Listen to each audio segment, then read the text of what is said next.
Hello Incredibles. इस video में हम देखने वाले हैं कि हम कैसे पाई को अप्रोच कर सकते हैं with the help of probability. तो इस प्रॉब्लम का नाम है बफन्स नीडल प्रॉब्लम। इसमें क्या होता है कि बफन्स नीडल प्रॉब्लम की स्टेटमेंट है what is the probability that a randomly dropped needle crosses one of the horizontal lines of a floor. ये लिख लेते हैं।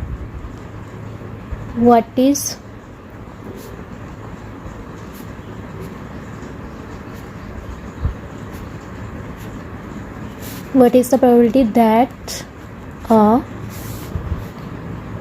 randomly dropped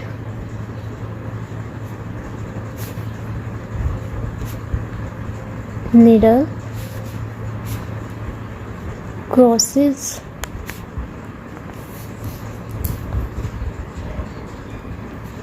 one of the lines horizontal lines on a floor।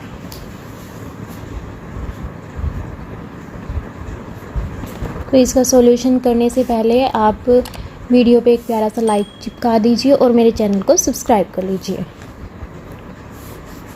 तो graphically देख लीजिए एक बार। अगर हम कोई भी हमारा एक फ्लोर है जिसमें इस टाइप से बहुत सारी हॉरिजॉन्टल लाइंस है जो कि सेम डिस्टेंस पे है। ये डिस्टेंस अगर हम लेते हैं, दो हॉरिजॉन्टल लाइंस के बीच का डिस्टेंस ये L है, ये भी L है और ये भी L है। ठीक है, इस टाइप से बहुत सारी हमारी हॉरिजॉन्टल लाइंस है फ्लोर पे। अगर हम कोई नीडल ड्रॉप करते हैं इस फ्लोर पे, तो क्या प्रोबेबिलिटी होगी कि जो हमारी नीडल होगी वो क्रॉस करेगी हमारी हॉरिजॉन्टल लाइन को। नीडल ऐसे भी जा सकती है, ऐसे भी गिर सकती है, ऐसे भी गिर सकती है, ऐसे भी गिर सकती है एंड ऐसे भी आ सकती है नीडल, ऐसे भी आ सकती है, ऐसे भी। तो क्या प्रोबेबिलिटी होगी कि हमारी जो नीडल है वो हॉरिजॉन्टल लाइंस को ही क्या करेगी, क्रॉस करेगी। तो उसके लिए देख लेते हैं। अगर हमारी नीडल की जो लेंथ है वो जो हॉरिजॉन्टल लाइंस के बीच का डिस्टेंस है इनसे ज़्यादा है, ठीक है, तो ऑब्वियस है कि हर बार जो हमारी नीडल है वो जब भी गिरेगी तो हॉरिजॉन्टल लाइन को क्रॉस करेगी, क्योंकि उसकी लेंथ क्या है, हमारी जो हॉरिजॉन्टल लाइंस के बीच का डिस्टेंस है उनसे ज़्यादा है। ठीक है, लेकिन अगर क्या हो तो हम ये केस लिख लेते हैं, case 1, which is if length of needle is T which is greater than equal to L, then probability that our needle crosses, C ले लेते हैं, probability of C crosses the line will be 1, क्योंकि ये sure है। जहाँ पे भी surety होती है वहाँ पे प्रोबेबिलिटी क्या होती है हमारी 1, और जहाँ पे बिल्कुल हम अनश्योर होते हैं, इम्पॉसिबल होते हैं, इम्पॉसिबल की प्रोबेबिलिटी क्या होती है 0। ठीक है, तो सेकंड केस क्या बनेगा इसमें कि हमारी जो नीडल की लेंथ है, length of needle is less than equal to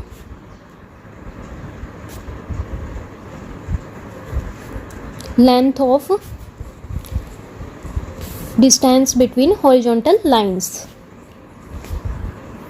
ये लेस देन L है, तो क्या होएगा। सो सेकंड केस के लिए हम क्या ले लेते हैं, हम एक पेयर से देखेंगे, एक पेयर में देखेंगे कि कैसे हमारी निडल जो है जब हम उसको ड्रॉप करते हैं वो कैसे किस किस कंडीशन में वो हमारी लाइंस को क्रॉस करेंगी। तो हमने ले लिया horizontal lines which are aparted at length L and our needle is like this। ठीक है, तो इसका जो मिड पॉइंट है, नीडल का जो मिड पॉइंट है, हम इस केस में नीडल की लेंथ क्या लेते हैं, suppose length of needle is 1 in this case, ठीक है। तो इसके मिड पॉइंट कैसे करेगा, इसकी लेंथ को 1/2 में डिवाइड कर देगा, तो ये लेंथ भी हमारी 1/2 होगी और ये लेंथ भी हमारी 1/2 होगी। ओके, तो जो इसका मिड पॉइंट है यहाँ से और जो नियरेस्ट हमारी हॉरिजॉन्टल लाइन है वो डिस्टेंस हम लेट कर लेते हैं d, such that d lie between 0 and 1। That means जो निडल की लेंथ है उससे तो कम होएगी हमारी d की वैल्यू और 0 से बड़ी, क्योंकि लेंथ पॉजिटिव ही होएगी। तो इस केस में क्या देखते हैं हम कि हमारी निडल जो है वो कब हमारी निडल इस लाइन को क्रॉस कर सकती है, जब हमारा जो निडल का एंगल यहाँ से इस हॉरिजॉन्टल लाइंस के से क्या है, थीटा। ओके, अगर निडल इस टाइप से पड़ी हो, ऐसे पड़ी है, तो अब चांसेस है कि हमारी जो निडल है वो हमारी हॉरिजॉन्टल लाइन को क्रॉस करेगी।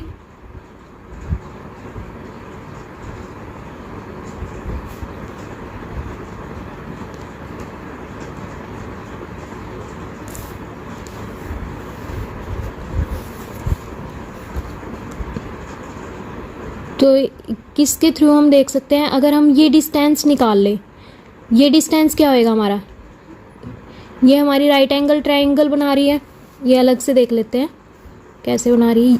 This length is 1/2, this angle let theta and this is right angle triangle, और यहाँ पे हमारा d है जो कि लाइन को टच कर रहा है। ठीक है, तो ये डिस्टेंस कितना होएगा, by Pythagoras rule this will be half sine theta. तो ये कब टच करेगी हमारी जो लाइन है इसको, हॉरिजॉन्टल लाइन को, अगर d is less than equal to half sine theta. मतलब कि अगर ये वाली लाइन हमारी बड़ी हो जाए, d से बड़ी हो जाए या इसके इक्वल हो जाए, d के इक्वल हो जाए, तो हमारा जो ट्रायंगल है वो ऐसे चेंज हो जाएगा। तो यहाँ से हमें दिख रहा है कि ये क्रॉस कर रहा है हमारी लाइन को, तो तब क्या होगी, हमारी निडल क्या कर देगी, उसको लाइंस को क्रॉस कर लेगी। तो यहीं से ही हमें आइडिया मिल गया कि हमारे फेवरेबल केसेस हम कैसे निकाल सकते हैं। ठीक है, तो एक ग्राफ बनाते हैं थीटा एंड डी।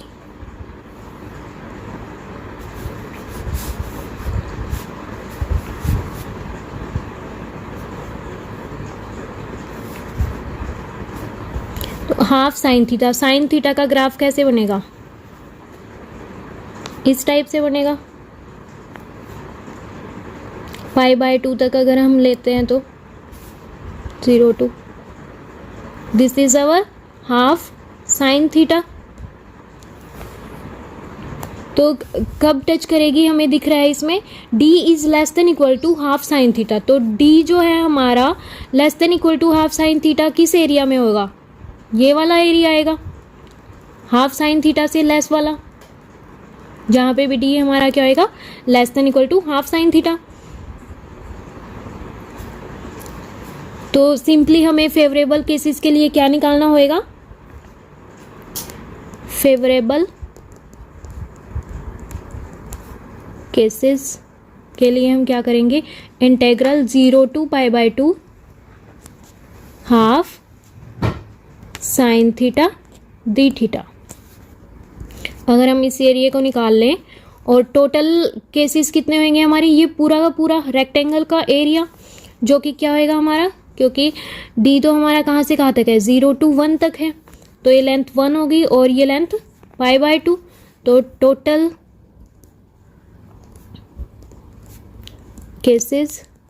केसेस क्या आ जाएंगे इसमें, π/2 into 1 that means π/2 total area मतलब। और यहाँ से क्या आ जाएगा, half sine theta will be equals to, sine theta की इंटीग्रेशन क्या आएगी, minus cos theta 0 to π/2 and here half, तो कोस पाई बाई टू क्या होता है 0, माइनस माइनस ऑफ प्लस हो जाएगा एंड कोस 0 इज 1, तो यहाँ क्या आ जाएगा हमारा हाफ। तो प्रोबेबिलिटी क्या हो जाएगी, probability that our needle crosses the horizontal line is equals to, favourable cases कितना आया है हाफ एंड टोटल केसेस कितने आए हैं पाई बाय 2, तो यहाँ से हमारी प्रोबेबिलिटी क्या आ जाती है 1/पाई। सो दिस वाज और Buffon's needle problem. तो probability that our line will cross our needle cross the horizontal line is 1/pi. तो ऐसे हम probability से पाई को अप्रोच कर सकते हैं, ठीक है। तो ऐसे ही क्वेश्चन अगर आप देखना चाहते हैं, ऐसी क्वेश्चंस की वीडियोस, तो please like my all videos and subscribe my channel and join my Telegram channel. Thank you.